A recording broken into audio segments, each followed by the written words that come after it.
alaikum and good evening.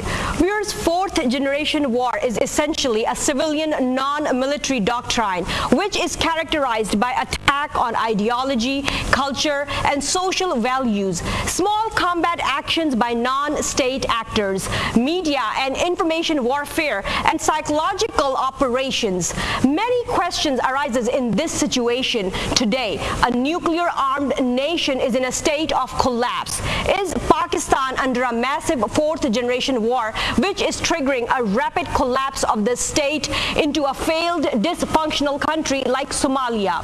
Did America attack on Afghanistan in 2001 to topple the Taliban regime that was allegedly providing safe havens to Al-Qaeda leadership and Osama bin Laden?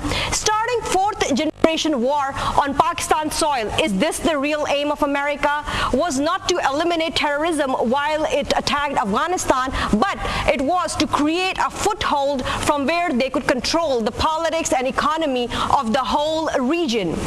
Tehreek-e-Taliban Pakistan was established fundedly either by US or trained and given intelligence logistics support by CIA, Mossad and later by Indian RA. All these questions we would like to know. Why was Pakistan never allowed to make peace in tribal areas? Why all its efforts to negotiate with militants were destroyed by America by killing people like Mullah Nazir, Baitullah Masood and now Hakimullah Masood? All these questions, why drone attacks, CIA Blackwater operations on Pakistani soil, providing of safe havens to terrorists like Mullah Fazlullah and other Tehreek-e-Taliban Pakistan's leadership.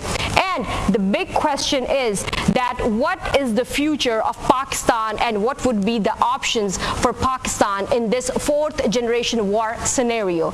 We would like to know all these aspects, and Mr. Zahid Hamid is joining me. Assalamu alaikum, Mr. Zahid Hamid, and thank you for joining me. As you can see that we would like to talk on the major fourth generation war scenario that we are seeing globally and then how that is affecting Pakistan. But before we start our discussion, we have put together a report to give an update to our viewers on fourth generation war concept. Let's have a look at that and then we will get back to our discussion. This mode of warfare is least understood by the policy. Fourth generation warfare is conflict characterized by a blurring of lines between war and politics, soldiers and civilians. The simplest definition includes any war in which one of the major participants is not a state but rather a violent non-state actor. Fourth generation warfare is defined as conflict which involves the elements like complex and long-term terrorism tactics. A non-national or transnational based, highly decentralized, a direct attack on the enemy's culture, highly sophisticated psychological warfare, especially through media manipulation and lawfare. All available pressures are used, political, economic, social and military. Occurs in low-intensity conflict involving actors from all networks. Non-combatants are tactical dilemmas, lack of hierarchy. Small in size, spread out network of communication and financial support. Use of insurgency and guerrilla tactics to fail a state. For the last 12 years, Pakistan suffered 100 billion losses in war on terror. In the last 5 years alone, almost 100,000 Pakistanis have died or wounded in urban war. Terrorism, insurgency, rebellions and high-intensity conflict being fought within the boundaries of Pakistan. Yes, Mr. Zahid Hamid, as you saw our report, today we would like to talk on this fourth generation war concept. And when we look around ourselves globally, we see this happening. We have the examples of those countries which you will let us know about. So let us know what is this fourth generation war concept? You see, this is the most unfortunate part, that the entire greater Middle East is being reshaped. And the people living in this entire huge region still do not understand what is happening to them. Condoleezza Rice had said a few years ago that this is the birth pang of a new Middle East. A new Middle East is being created, and it's violent birth pangs, the violence, the bloodshed, the reshaping of the maps that you're seeing. And all this that is happening from Sudan to Pakistan, this entire arc, which is basically a Muslim landmass, that entire landmass is being reshaped. It's being dismembered. It's being redrawn. And the war that is being imposed upon this entire region is called the fourth generation war. And this concept needs to be explained further, because it is not a conventional war that is waged upon this region. It is not a nuclear war that is being waged upon this region. It's a war in between a conventional war and a nuclear war, where regular countries, regular armies do not attack a land, do not attack a country, but they soften it up before an invasion. They soften up that country through sanctions, through political collapse, through economic collapse, through support to violent non-state actors, support of insurgencies, supporting ethnic, religious, sectarian wars within that country, and imploding that country to such an extent that it almost becomes a failed state, unable to resist a foreign invasion and occupation, either for an occupation or for dismemberment. Let us give you examples. The First World War, the war that was fought between 1914 and 18 between the nations, is called the First Generation War. The war that was fought on the borders, the war where soldiers basically died, the trench warfare, the famous trench warfare of the First World War. The wars never reached the cities. The war never reached the civilian, ordinary people. They were in the battlefields. They were in the battlefields. And almost 80% of the people in the First World War who died were soldiers. In the Second World War, you find a more positional, more mobile warfare, not a positional war. Aircraft carriers were used, aircraft came in, tanks came in, and the wars were fought within the countries. London was decimated, Europe was decimated, Russia was decimated, Stalingrad, Leningrad, you see all the cities were flattened, and the wars were fought in the urban streets. 80% of the people, millions of people died, and almost 80% of them were civilian population. So that kind of warfare was called the regular second generation war. It was a regular conventional war. In which the civilians got involved as well. It was a conventional war, not involving nuclear weapons, but it was fought all over the country, fought within the cities also, but primarily major armies fought within the cities. The Cold War period, from 50s, 60s, and 70s, and early 80s, the entire Cold War period is called the Third Generation War, in which basically the threat, the world was divided between the communist and the capitalist bloc, and the threat was of a nuclear exchange. But after the dismemberment of Soviet Union in almost around 1990, when Soviet Union started to disintegrate, the Cold War was over. And the America emerged as the only superpower of the world. The world turned out to be unipolar at that particular time, for that particular moment.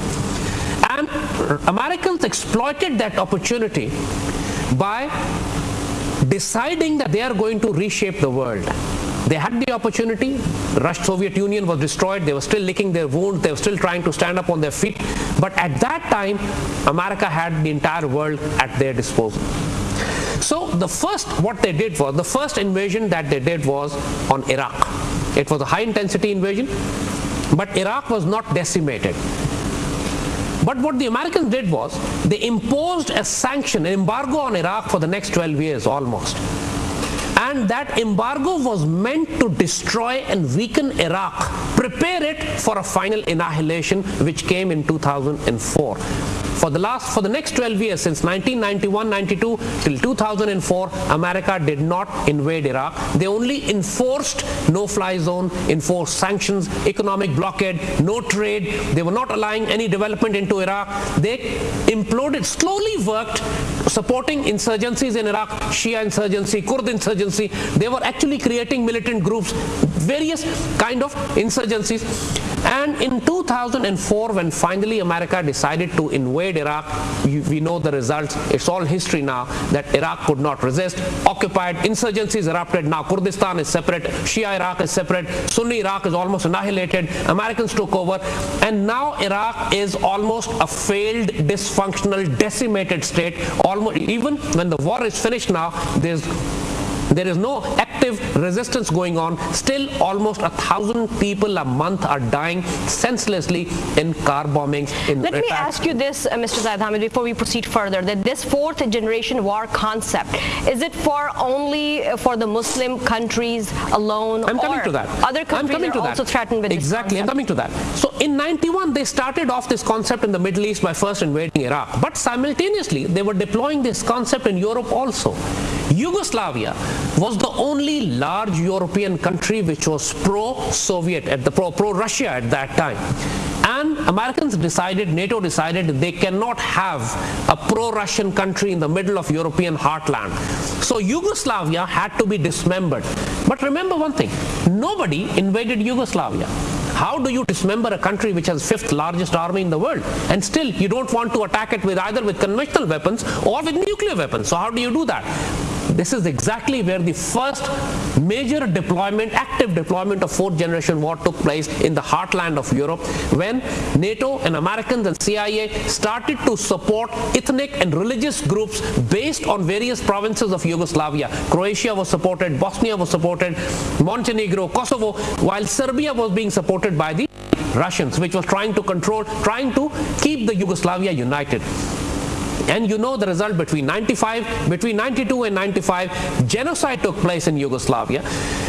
All the ethnic communities and religious communities fought with each other. The regional countries only supported various proxies. Somebody supported Bosnians, someone supported Croatian, Russia supported Serbians, and NATO supported Montenegros and Kosovos.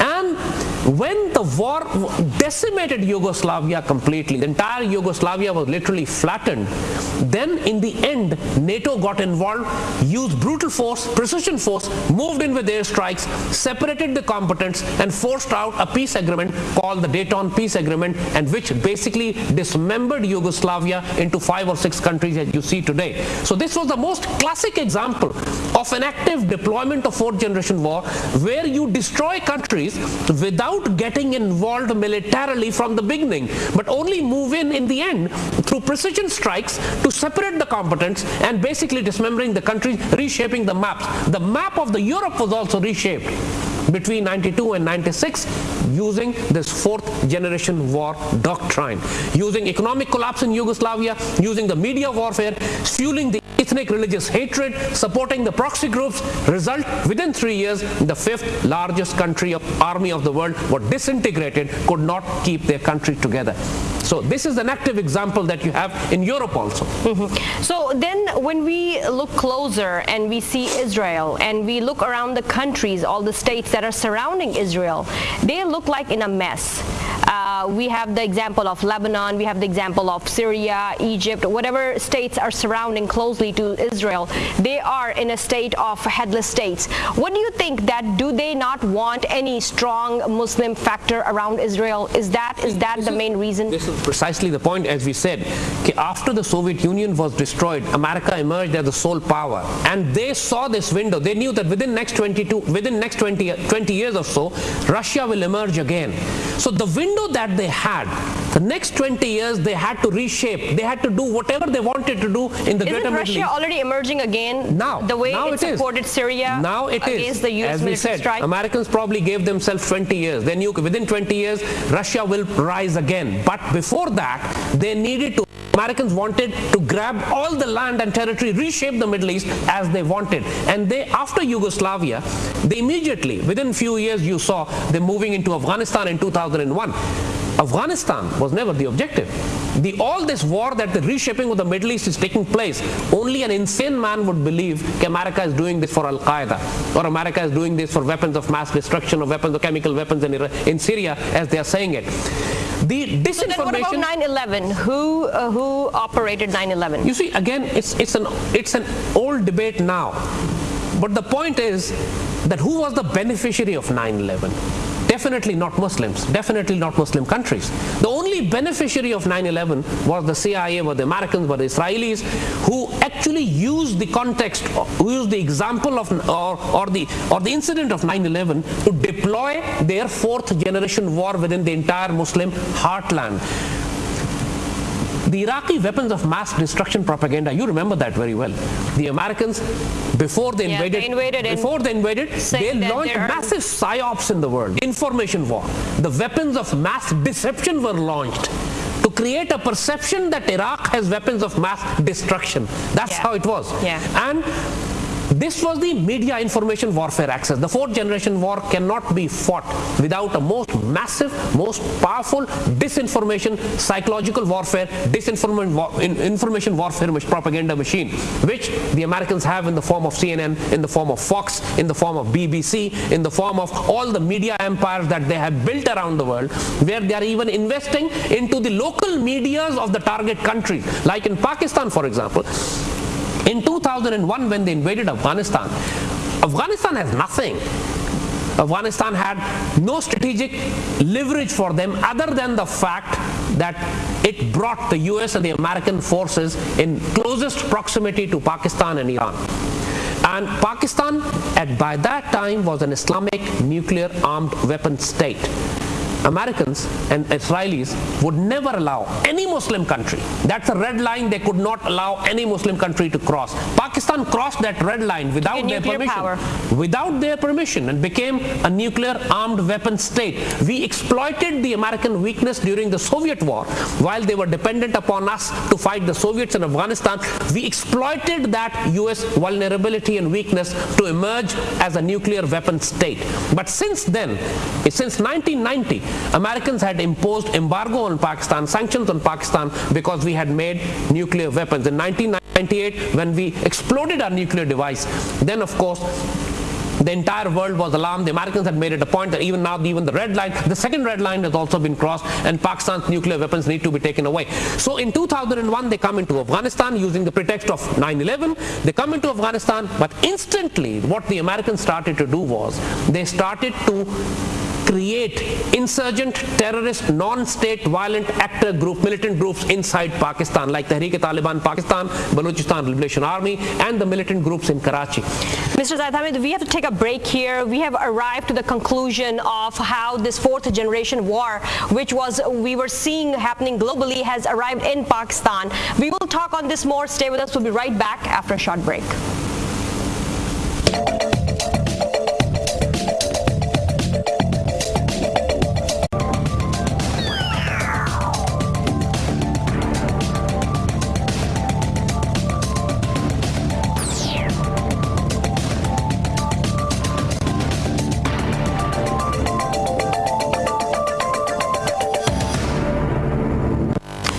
Welcome back, viewers. We're talking today in our show on the fourth generation war concept. Viewers, it's not the war that is fought in the battlefields. It's a war in which non-state factors are involved. These are the violent non-state factors that weakens the country from within by putting pressures on all the elements as political, economic, social, and military aspects, and then putting a pressure or a psychological warfare through the media manipulation as well. And how all this is happening in Pakistan, we will talk on that as well. Mr. Zahid Hamid, before going on a break, we figured out that how this fourth generation war is happening around us, and specifically it's targeting the Muslim countries and the states around Israel. But now it's happening in Pakistan also. We are seeing certain elements penetrated in Pakistan. What are the specific? You said Tehreek-e-Taliban Pakistan is one. See, giving you the example to start from. See, Pervez Musharraf was an ally of the Americans. Why did the Americans decide to remove Pervez Musharraf? It's a very interesting question, because everybody in the world believed Pervez Musharraf has been an absolute loyal American ally in the war on terror in Afghanistan. Why did the Americans have to remove him? The fact is, even though Musharraf was absolutely loyal to the Americans, he was also the army chief. He was also the commander-in-chief of the Pakistan Army. And Pakistan Army as an institution is the bulwark of defending Pakistan. And as long as Musharraf remained as the president as well as the chief of army staff, there were certain red lines he could never cross. And he had refused to the Americans that, for example, compromising on Pakistan's nuclear and missile program, giving access to the Americans a nuclear missile program. And there are certain other defense-related, security-related aspects, despite the fact that whatever Musharraf did severely damaged Pakistan. He gave full access to the Americans in Pakistan, the CIA, created terrorist and insurgent groups. He opened up the media in Pakistan. Musharraf opened up the media, which allowed the CIA and Indians to invest into Pakistani media to create the information warfare weapon platforms, which were waging war against the Pakistani state and the army and the ISI itself. So what you're saying is that allowing the freedom of speech by Musharraf, and with allowing the freedom it's not the freedom of speech allowing the freedom of speech without putting the safeguards and checks on it, allowing the foreign hostile powers to invest into Pakistani media, one of the greatest blunders of Musharraf that he did. But as we said, being the army chief, he had his limitations. So what the Americans decided to do in 2007 was to remove Musharraf and bring a more docile, more loyal, more subservient slave under the name of democracy. And that's why you find in 2007, as they say, the idiom goes, be nice to America or they'll bring democracy to you. So this is exactly what they did to us. We were not being very nice to Americans because they wanted Pakistan to destroy the Jalaluddin Haqqani network. They wanted Pakistan to attack the Afghan Taliban also and increase the axis of war that we are already fighting. Compromised on a nuclear weapon program, we did not do it.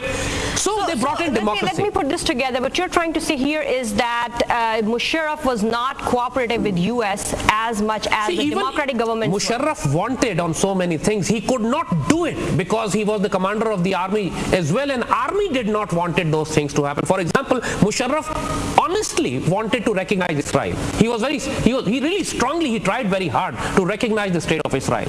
Army resisted. Army said, no way, nothing can be done about it. And there would be a rebellion in the army if Musharraf tried to recognize Israel and open up an Israeli embassy in Islamabad.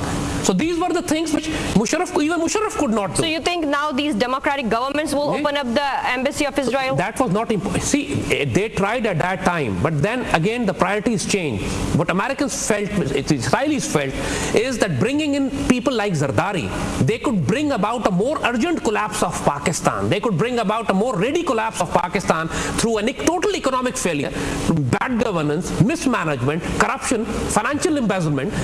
And this is what we have seen ever since this democracy has come into this country. Where Musharraf left Pakistan, Pakistan is now almost on a precipice of disaster. We are facing an existential war, not just on the axis of militancy, on the axis of economic collapse as well. The media is most hostile. Certain segments of media are most hostile right now, waging a war against the nation, army, and the ISI and the national ideology, spreading sectarian, religious, ethnic disharmony, hatred.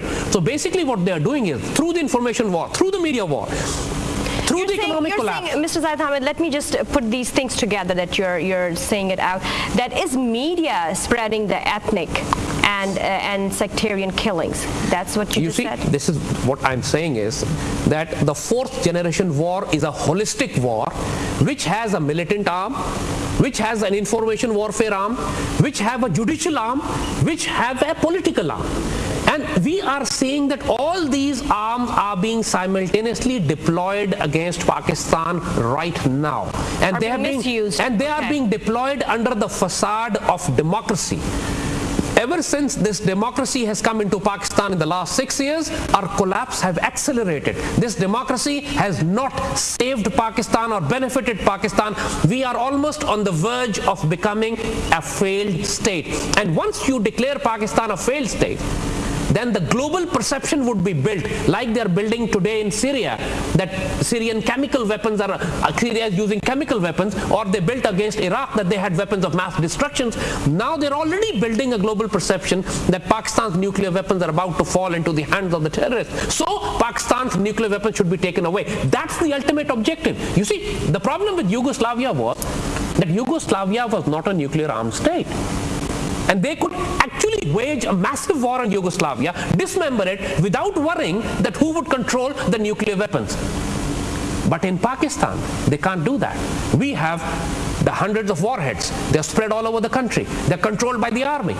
And what the Americans fear is, if they go in too fast into Pakistan, they bring about a very fast collapse of Pakistan like they did in Yugoslavia, Pakistan's nuclear warheads could actually become a threat to the Americans and to the Indians as well. While the Pakistan army is intact, the Yugoslavian army was fighting against its own provinces. The Pakistan army is a symbol of federation. It's keeping the country united. So and the NATO supply lines never passed through Yugoslavia. The American and NATO supply lines passed through Pakistan. So they cannot implode Pakistan too fast. They have to go slow in Pakistan. And this is the thing. This is the leverage that Pakistan had that allows us to fight back, to use NATO supply line as a leverage, to use our nuclear weapons as leverage, to use Pakistani as a symbol of strength for the Pakistan army, as a symbol of strength for the Pakistani state, and respond back. So Pakistan has actually turned out to be the hardest country in the world. For the last 13 years, they are waging this war. You mentioned that NATO supply line should be used by Pakistan as a strong aspect, to tone down U.S. So the PTI stand, which they have given the ultimatum of November 20th, you think that this is the right way to go? You see, the point is that, as we said, the fourth generation war is a holistic war against Pakistan. It's a war on economy, it's a war through media, it's a war through military access, it's a war where non-state violent actors are being used. So handling one aspect, for example, if Pakistan army crushes the militancy, still we would lose the war. Why? Because the economic collapse, on the other hand, is still taking place. Still the information and media war against Pakistan is still waging. The point is, this war is not just a military war. It's an economic, political, media war as well. So this is what the problem is. The government of Pakistan in Islamabad, well, first, we don't have a government. This government has only come about 6 months ago or 5 months ago, and they're still confused, disoriented, totally lost. They're having two sessions, one inside the parliament and one outside the parliament. So you don't see this government, they're working double. The government doesn't exist. The economy is collapsing. The media is totally out of control. Even the judiciary is out of control, because in the sense that judiciary in this times of crisis is not supporting the army nor controlling the media. So basically the judicial role is that while the petitions are being filed in judiciary against hostile media, they're not being heard. As a result, the hostile media is absolutely free to demolish the state from within.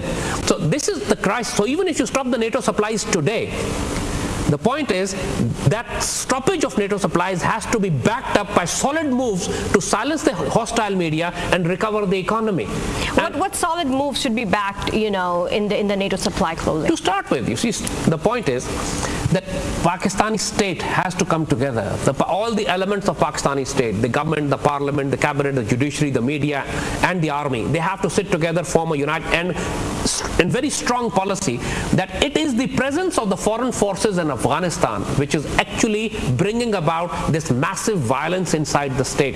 Because when there is violence, 100,000 Pakistanis have died in Pakistan, $100 billion worth of losses, all because of American presence in Afghanistan. You don't need a rocket scientist to figure it out that Americans need to be thrown out.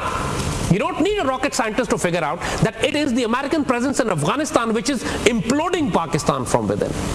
So, solution is very logical. Throw the Americans out by any ways possible. Blocking the NATO supplies, blocking the air passages, taxing them, so backdated taxes for the last 13 years, force them to pay, so your economy recover also and the war also stops. And of course, then destroying the militant proxies that they are sending towards Pakistan. Whenever Pakistan try to cut peace deals with militant groups, you know that, you have seen it, that the Americans send in a drone, kill the man who's trying to talk to Pakistan. As a result, the war against Pakistan continues. So right now, as the scenario is, Pakistan army is going to have a new army chief.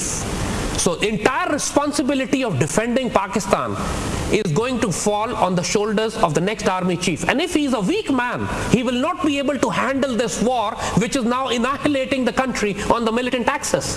What about the political leadership? Where does that stand? Confused, disoriented, totally lost. They are not even willing to acknowledge what a fourth generation war is. You ask the Pakistani Prime Minister, you ask the Pakistani President, the parliamentarians, not a single person even know what a fourth generation war is. You ask him what is first generation, second, third or fourth generation war, they have no clue about it. They still think that the entire reshaping of the Middle East is happening because of the drone warfare in the tribal areas. So stupid they are. They have no idea what they are talking about. So stopping drones won't make any difference? Drone is only it's an aberration. It's something, it's a violation of our sovereignty, but the point is, drone is only a one minuscule aspect of the war that is being waged. The hostile media is also a violation of Pakistan's sovereignty. Pakistan's IMF's invasion into Pakistan national policies is also a violation of Pakistan's sovereignty.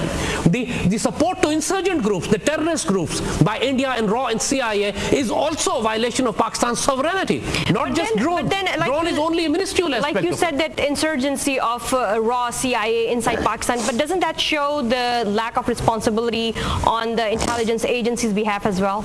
You see, it is not just as we said. As we said, the intelligence agencies or the armed forces cannot fight this war. They may win the battles, but we'll still lose the war. Because we are losing the war on the economic axis, on the media axis, on the judicial axis, on the diplomatic axis. We are winning on the military axis, and for the last 12 years we are fighting this war. We have given 100,000 people dead and wounded. This is an absolute staggering cost for a nation, for a war which was imposed upon them because of the American presence in Afghanistan. An American nation, an American government must understand this, that they are responsible for this bloodshed. And to respond to this, you cannot hold intelligence agencies and army responsible alone. They are in fact the only people, only organization, only state organ which is actually delivering, which is actually fighting back, which is actually keeping the country together. The media is not delivering, government is not delivering, judiciary is not delivering. Then how is the Pakistan still remaining intact? But then, Mr. Zahid Hamid, how about we get to hear these allegations on ISI supporting Taliban or Tehreek-e-Taliban Pakistan? What do you have to say in this scenario? You see, the point is, I wish they were doing it very aggressive, very strongly. I wish Pakistan was strongly supporting Afghan Taliban to dislodge the Americans from Afghanistan. We are not doing it.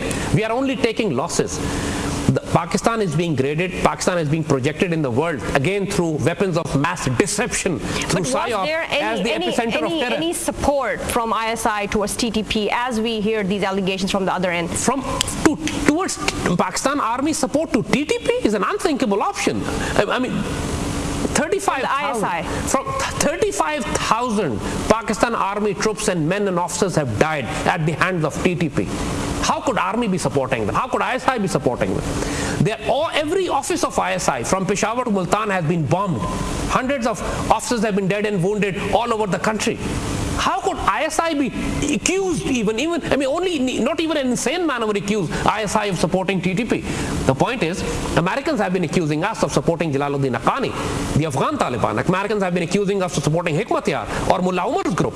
But the fact of the matter is, we have not been supporting them, though we have not been attacking them also. We have not been destroying them, because we don't feel any need. We've already got our hands full fighting a fourth generation war which is asymmetric, decentralized and urban. The whole Peshawar is a battle zone. Whole entire Pakistani urban metropolises, urban cities are battle zones. I mean, you go into Islamabad now, you won't even recognize the city that we knew about 10 years ago. Everywhere there are barricades, the police checkposts. I mean, the Marriott bombing, Marriott was a symbol of Islamabad. The whole Marriott was bombed by a car bomb. And what is this happening? Mr. Zahid Hamid, I have to take a break here. We will continue our discussion. Viewers, stay with us. We'll be right back after a short break.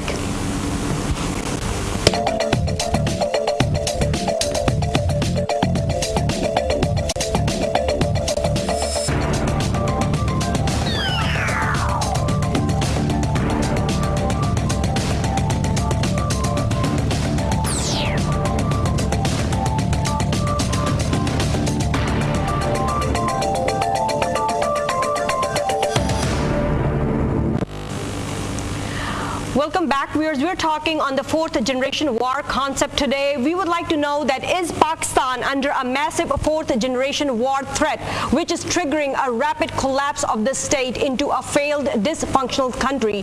Who is responsible for this garbage? How can we release ourselves? How can we get ourselves out of this? Do we think the presence of NATO in Afghanistan and India on the east has now created a genuine threat for Pakistan? What kind of other threats are we facing at this point? US and India supporting the unrest in Balochistan to create a reason for intervention and independence. How can we tackle that? And what other challenges are we facing today after the Muslim countries that have been toppled down in this fourth generation war concept, as we have Syria there, we have Egypt there, we have Yugoslavia there, we have Iraq there, we have Afghanistan there. Now is Pakistan the target of this fourth generation war? Mr. Zahid Hamid, before going on the break, we came down to the factors that are affecting in Pakistan as well. We have Balochistan, where we see Baloch separatists there, then we have KPK, we see terrorism there, then we have Karachi with law and order situation there. So we have already 3 provinces of Pakistan in big trouble. How do you see this recent development of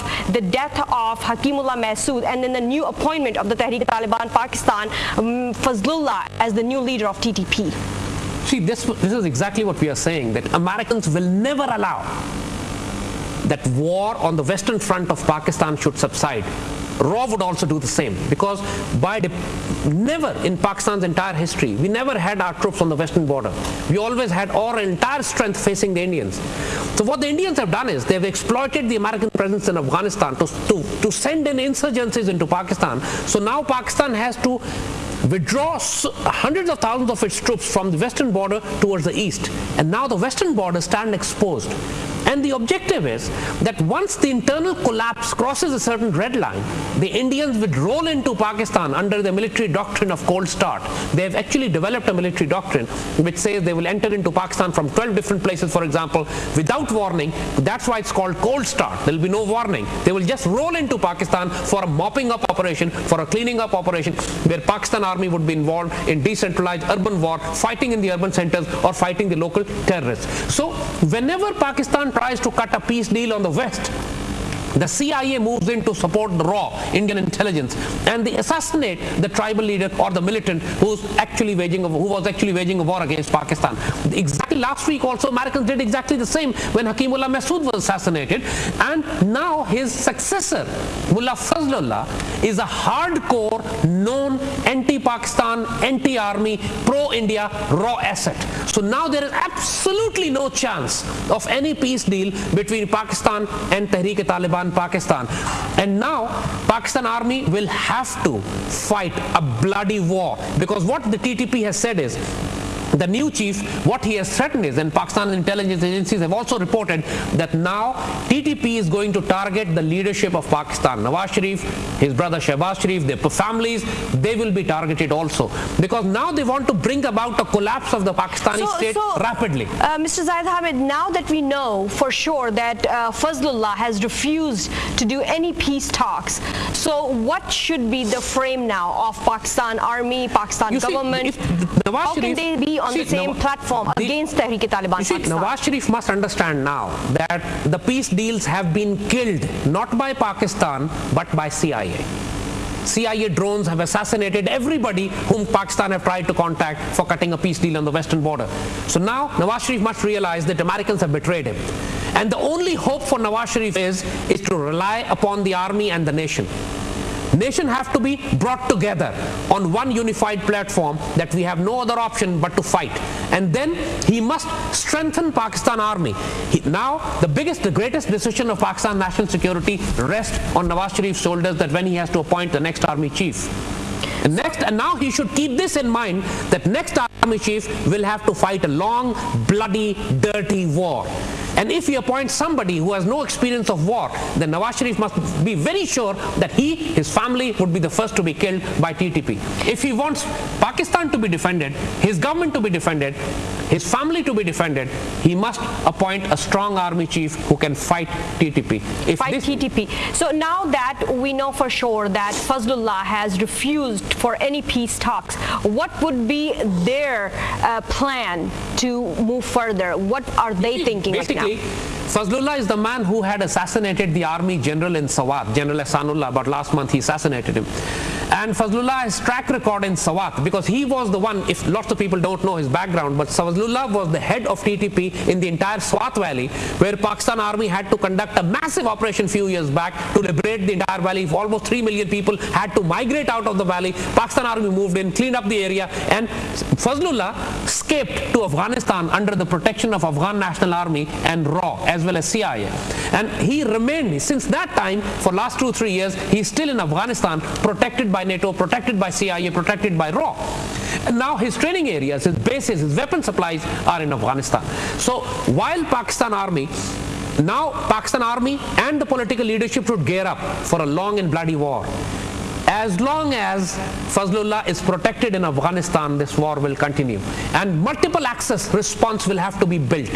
One is engaging the Afghan Taliban to eliminate Fazlullah, engaging the Americans to eject from Afghanistan, pushing them out, destroying the Indian assets in Afghanistan, and even going into Afghanistan to eliminate the TTP bases. All these things, the next army chief, the next Pakistan army will have to do. And Nawaz Sharif must be wise enough to understand this. Because if he doesn't do this, he himself will be the first casualty of this war.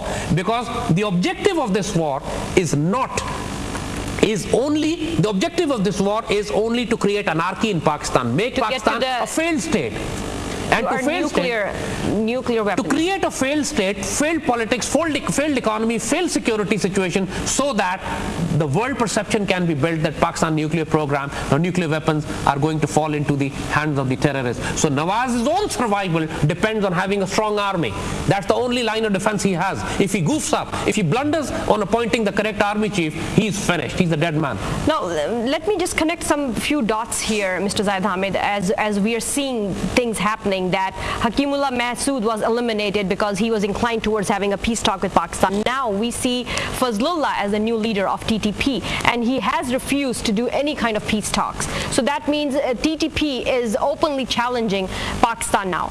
The only challenge to handle TTP now left for Pakistan is the Pakistan army to go ahead and make a strong military action, like a military operation. So basically we are seeing a warfare zone in Pakistan, and that will give enough reason to US to invade in to get to our nuclear power. The point is, as we said, that this is an urban decentralized fourth generation war. It's a war which is almost fought mostly into the urban centers. It's in the tribal areas as well, but the war is also being fought in Peshawar, in Islamabad, in Rawalpindi, in Lahore, and in Karachi also. But why Pakistan has not been able to eliminate these insurgencies is because the judicial system has not delivered.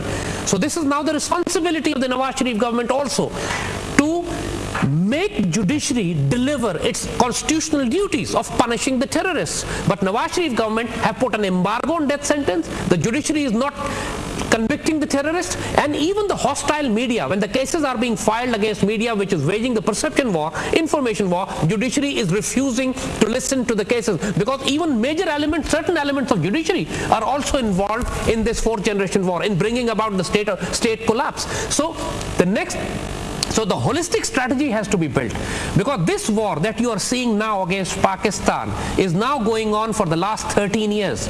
Pakistan has emerged as a solid country. We are still holding on. Pakistan is a hard country. It's not a soft country still. But if the collapse continues as it is, in the next 6 months or next 1 year, we will be in grave crisis, right? See, for example, it was 14 years embargo and against Iraq, which ultimately collapsed the Iraqi state that they could not resist.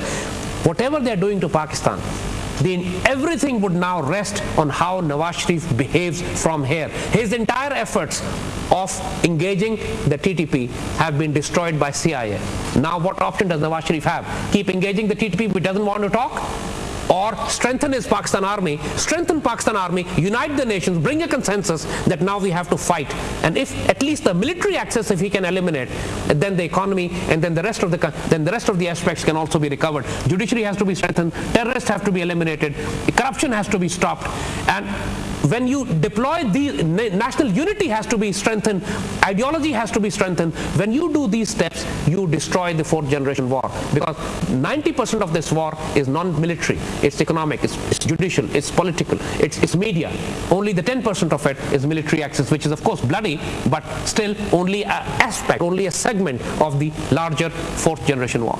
So now that we know for sure that the peace talk has been eliminated, we have wasted so much time in having peace talk. We had APCs, and then finally we were about to have the peace talk, and then Hakimullah got eliminated, and now Fazlullah have announced that no peace talks with Pakistan at all. So basically we are seeing some hardcore steps should be taken from Pakistan army and Pakistani government. And what you are trying to say here is that Nawaz Sharif has to be in a position of decision making. But seeing Nawaz Sharif previous analysis, if you look at his previous durations, you think he has the guts and this is the unfortunate part and the most critical part of our history. Decision making to go ahead and have a military operation. In the most dangerous, most critical part of our history, we are ruled by a leader who's the most confused, most indecisive.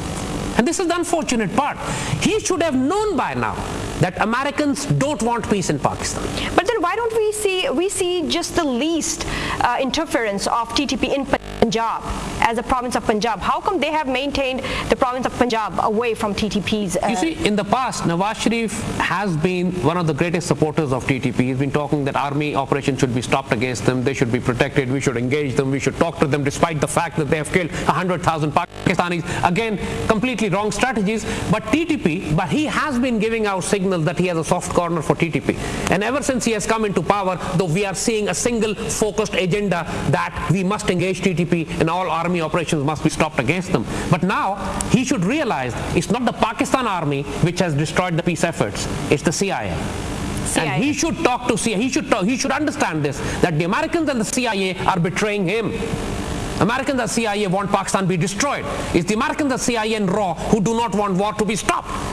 And if Nawaz Sharif still continues to bootleg the Americans, then I'm afraid he should count his own days, as well as we should, God forbid, forecast the demise of the Pakistani state. It won't happen, but this is what the enemies are planning. And our politicians, our leaders, are not foreseeing it, are not responding to it. The threats are holistic, and the response cannot be military alone. Thank you very much, Mr. Zahid Hamid. Viewers, as you saw that we analyzed the entire situation, now that we know that the new leader, Fazlullah of TTP, has refused to have any peace talks, this is the time that now as a nation, as a Pakistan army, and as a political leadership, doesn't matter if it has judiciary involved, it has media involved, we all have to stand together, united, so that no setback can set us back. That's it for tonight. See you all next Sunday. Until then, Allah Hafiz and good night.